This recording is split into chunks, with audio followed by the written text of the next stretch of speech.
It's pictures like this that have got the government in Kiev so concerned. A week ago, 4 Ukrainian soldiers were killed in fighting in the east. Now Kiev's accusing Russia of preparing to expand its military presence in the separatist-controlled regions of Donetsk and Luhansk, as well as the border with Crimea to the south. Now President Joe Biden has spoken directly with the Ukrainian leader Vladimir Zelensky. The White House says he affirmed the United States' unwavering support for Ukraine's sovereignty and territorial integrity in the face of Russia's ongoing aggression. We discussed the situation in Donbas in detail. President Biden assured us that Ukraine will never be left alone against Russia's aggression. Russia's Foreign Minister Sergei Lavrov says any new conflict in the east would, quote, destroy Ukraine. He's warned against incitement by Western powers. With the NATO defense alliance saying it's concerned about a Russian build-up, Moscow says the real threat is NATO sending troops to Ukraine. Despite the latest warnings, it's not clear whether there's been a real change. The Organisation for Security and Cooperation in Europe says there are far fewer ceasefire violations than last summer, before the agreement came into force.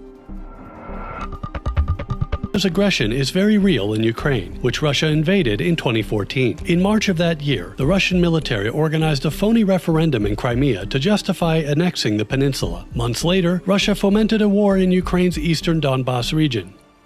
Russian military activity along the borders of Ukraine has increased considerably. In late March, Ukrainian forces and OSCE observers reported a jump in the number of ceasefire violations. On March 30th, Ukraine's commander-in-chief, Colonel General Ruslan Khomchak, said Ukraine's armed forces are prepared for any scenario from the Russian side. Meanwhile, the U.S. military command in Europe has raised its level of alert to imminent crisis, its highest level. In addition to those actions in Ukraine, Russia has taken hostile actions in several NATO member states, including the Salisbury poisonings in the UK and more recently an espionage case in Italy that led to the expulsion of 2 Russian diplomats.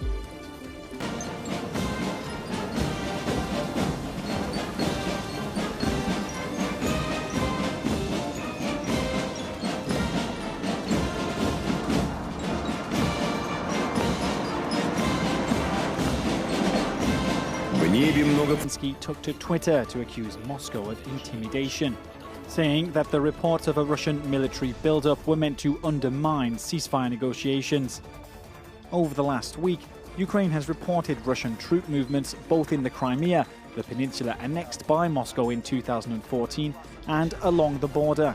After the most recent truce brokered in 2020, the conflict in the Eastern Donbas region reignited in January. At least 20 Ukrainian soldiers have been killed. Russia has shot back, saying that it's entitled to move troops within its territory and warning that any new conflict could destroy Ukraine. Военные в большинстве своем понимают просто пагубность любых действий по развязыванию горячего конфликта. NATO and Washington have rallied behind Ukraine, vowing to support its ally no matter what. Russia's destabilizing actions undermine the de-escalation intentions achieved through the OSCE brokered agreement of July of last year. According to the United Nations, conflict in the region has claimed more than 13,000 lives since 2014. Dozens of ceasefires have been put in place, but none have ended the fighting.